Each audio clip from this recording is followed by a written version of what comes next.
This isn't your song, this isn't your music.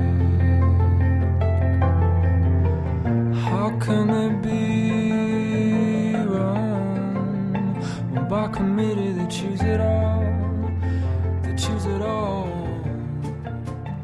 Chim chim, chim chim.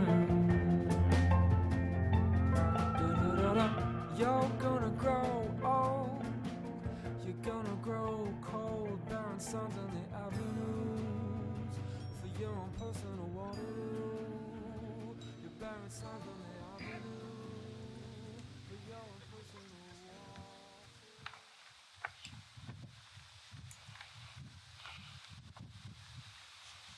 Sorry guys, I think we'll get going as soon as I can find our minister. I'm not sure where he's gone to. I thought he was here, he's not here. Is he melted?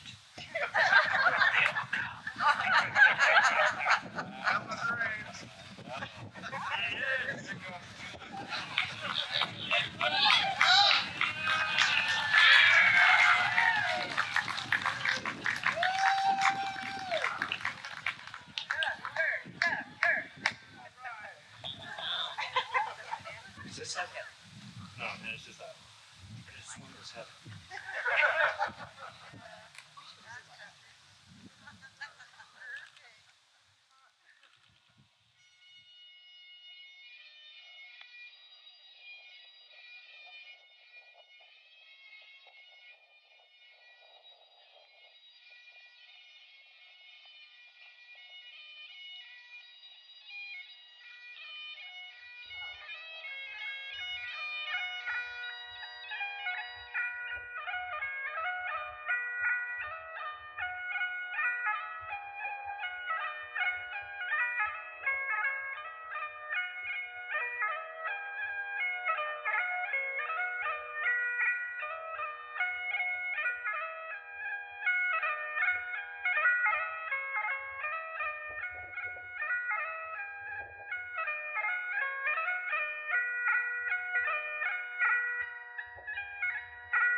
gives this woman to be wedded to this man?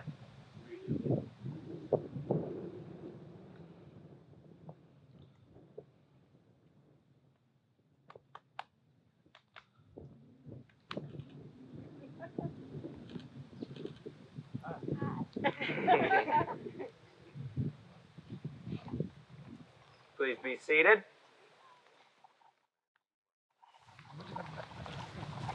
Dearly beloved, to rejoice in the union of Travis Allen Jones and Caitlin Nicol-Thomas, and to marvel at the mystery and magic of love.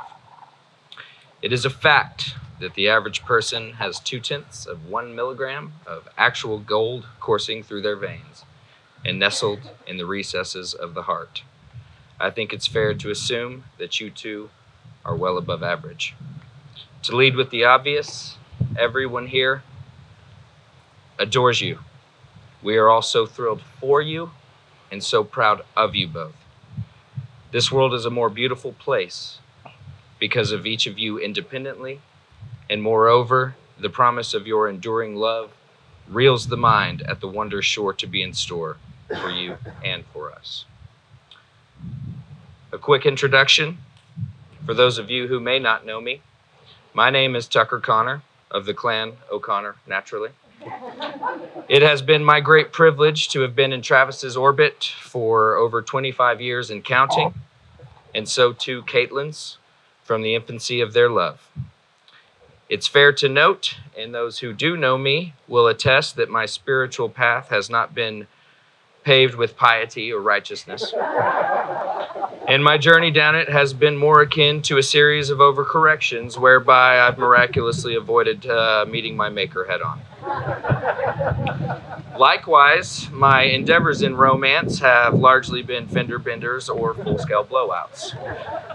And yet, thanks to the unimpeachable moral compasses of these two and the genius of Al Gore's internet, I preach to you today fully endorsed and accredited to wax poetic on the themes of love and the spirit. This will not be your standard love is patient, love is kind type affair. So should I lose anyone along the way, I trust I've made it clear who is to blame. Royal weddings such as these, while cause for great celebration, so too are events of great magnitude and warrant pause for gratitude for the people and the pathways that have led us to this place. Today, we pay homage to the families, both here and forever in our hearts, that have nurtured the character and spirit of Travis and Caitlin, and whose care and affection have helped mold them into the remarkable humans they are. Dale, Lilla, Nancy, Tom, we owe you a special debt for manufacturing these special souls.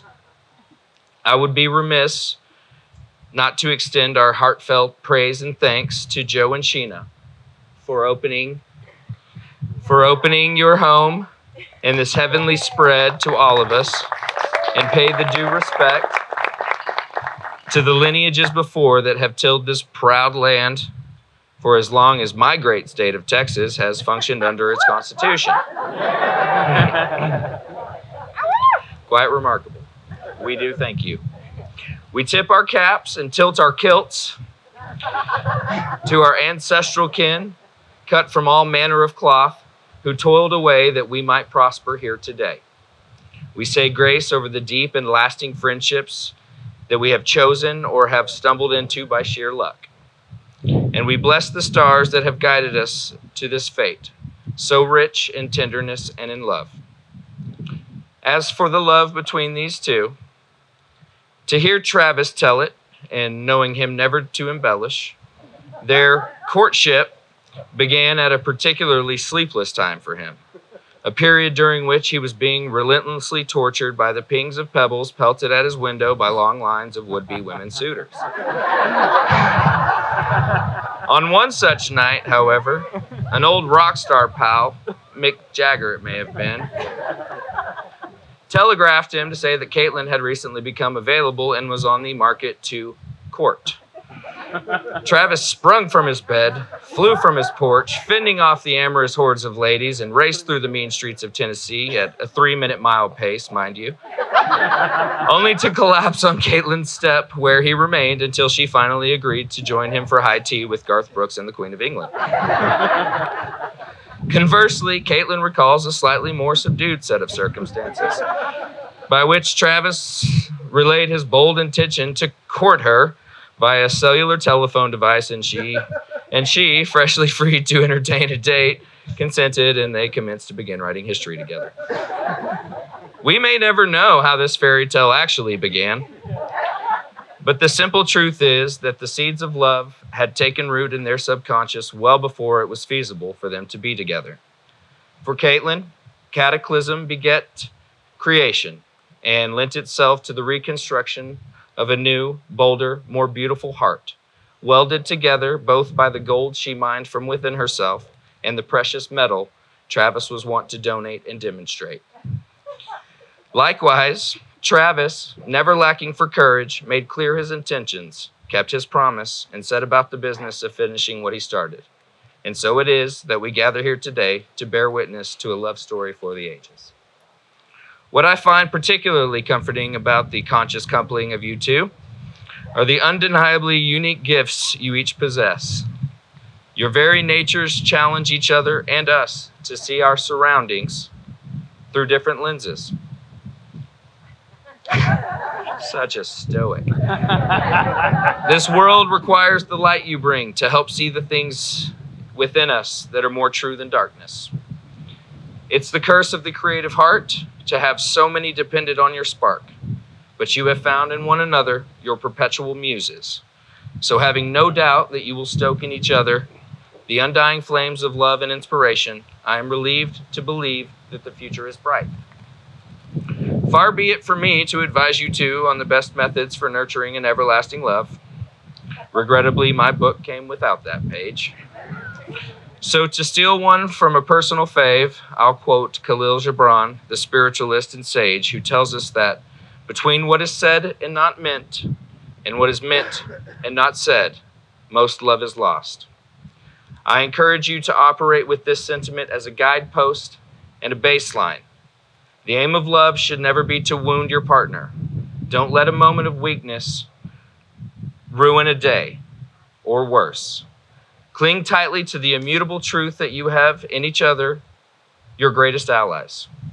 Let no quarrel that could crop up between you ever threaten the bonds of your allegiance to one another, or distract you from the truth that beyond soon being man and wife, you are now battle buddies in perpetuity.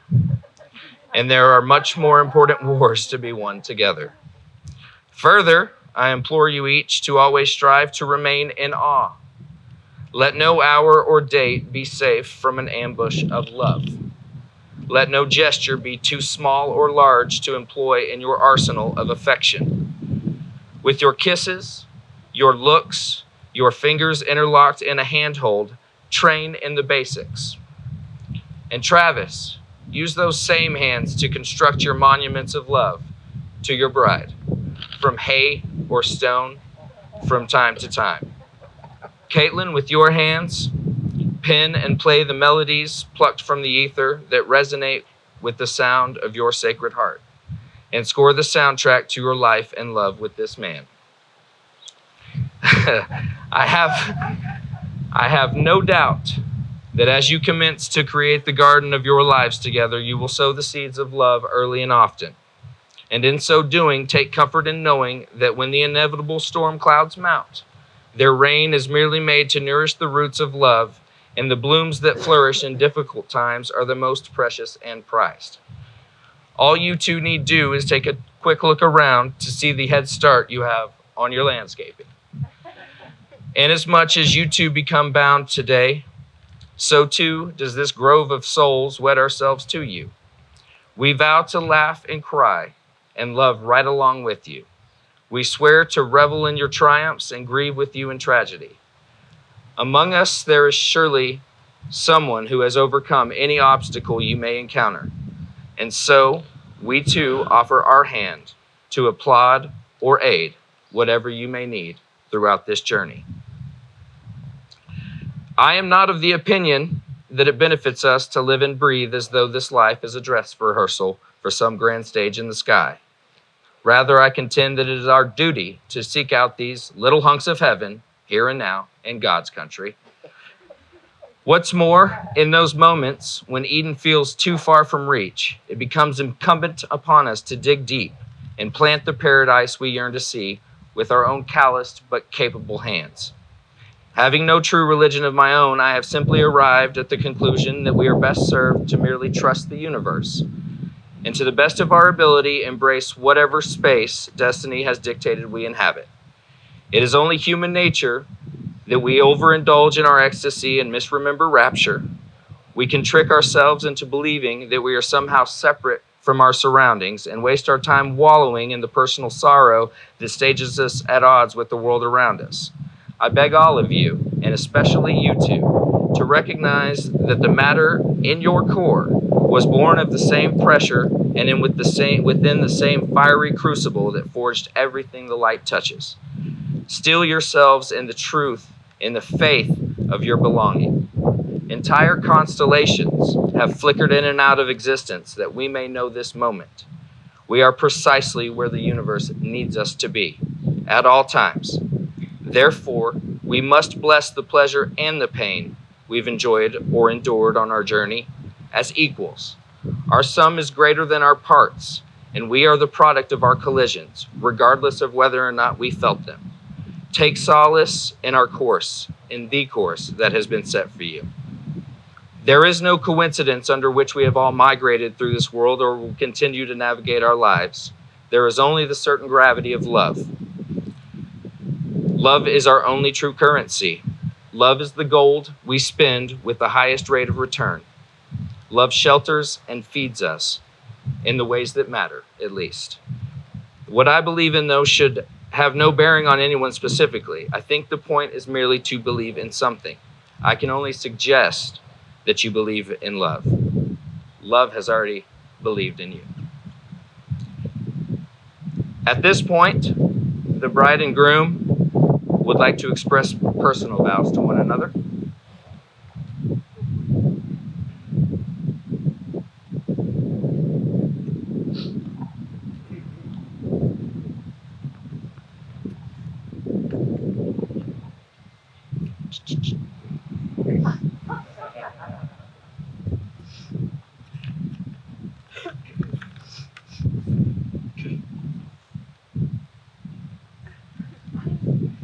All right.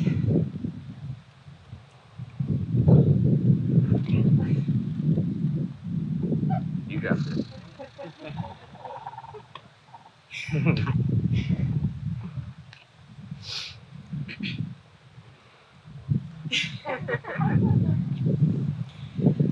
I sat down to an empty page to write you a love song.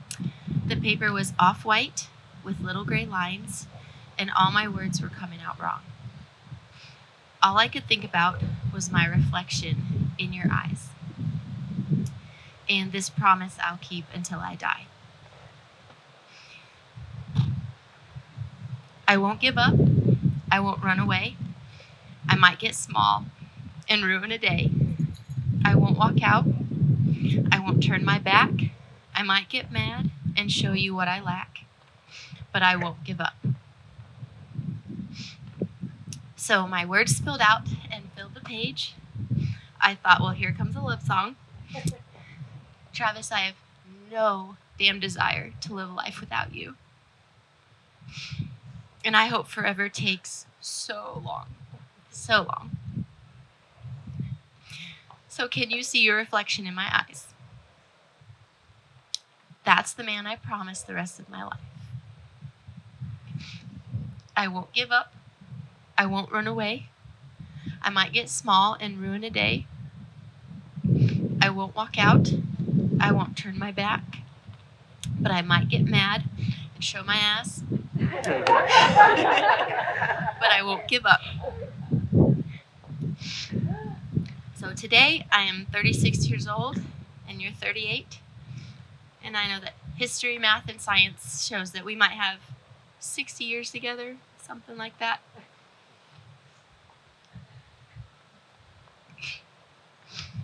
But 60 more years is not long enough for me to be with you.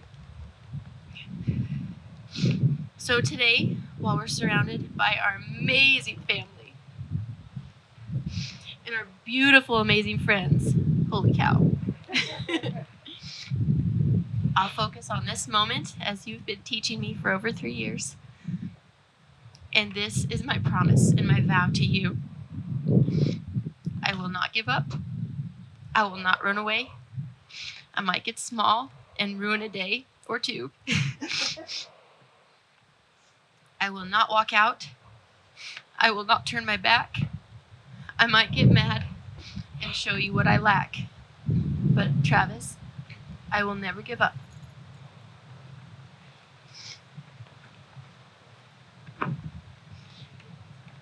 Sure.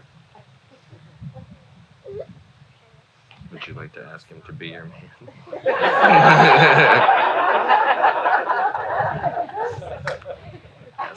ask him if he wants to be yours. Travis, my beloved, will you be my man forever? Suppose I have to. Absolutely. Okay. Thanks. Thanks. And these are wooden rings handmade by Travis. I almost made a joke about a stick in the wood lane earlier.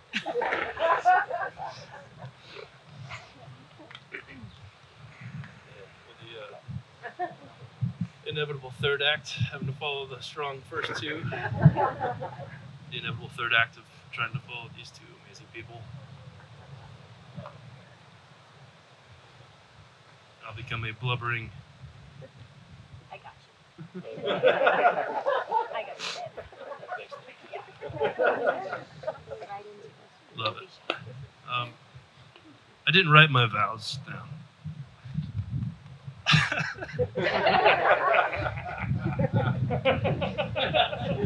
Built.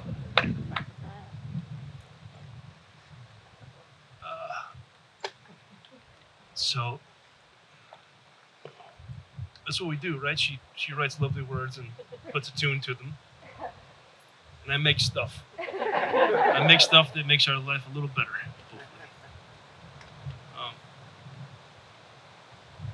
So I was out here all week with my lovely friends, your lovely family, and I made this ridiculous thing for you. I brought them out to Mohammed, and I swore we'd get married in a castle and I'd be wearing a kilt. So here we are.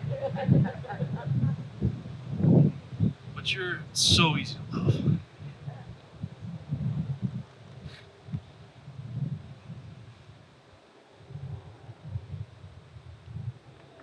From honestly, before I knew, I was running to you. Your name came up, and I said I would marry that girl tomorrow. Little did I know, tomorrow was about 3.5 years. But here we are.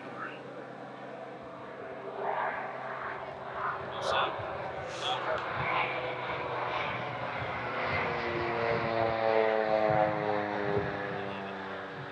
that's a film joke, by the way. As soon as somebody starts talking, the plane comes. It's great. But I've been sprinting for you since I found out. And here we are, and I finally caught you. And I can't wait to skip off together. But my vow is to love you with reckless abandon for as much time as we can possibly get out of this life. And I'll love you forever and ever and ever. And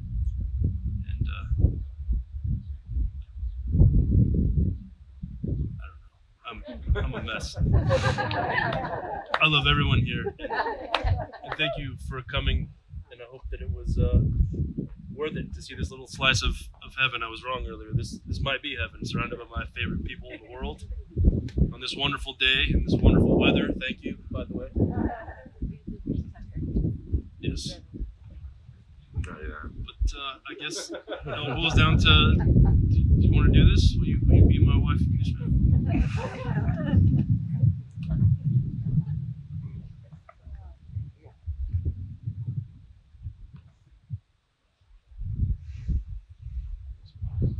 lovers. At this point, we are going to again pay homage to the ancestral kin, as it were, by performing a traditional act of hand binding. So if you would, please grab your lover's hands. I will also ask the mothers to stand.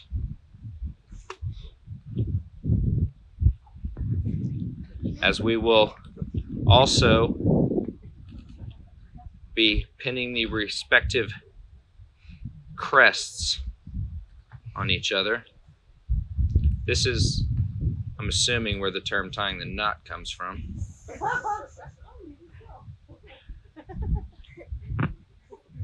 Ladies?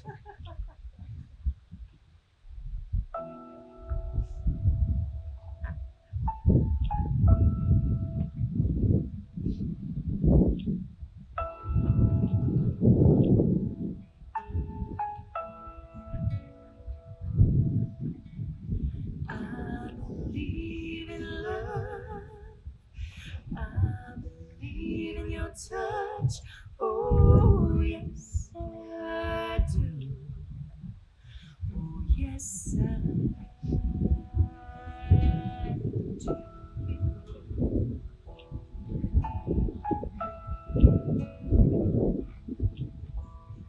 I believe in life.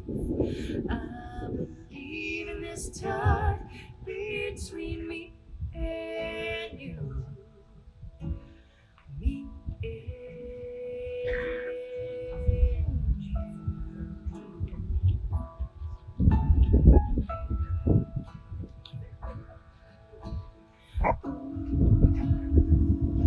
Well, with only one minor formality standing in the way.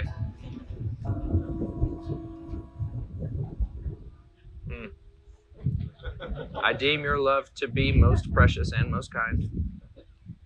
And it is my great honor to say that by the power vested in me by all the gods and goddesses ever worshipped anywhere, I now pronounce you husband and wife. Kiss your bride.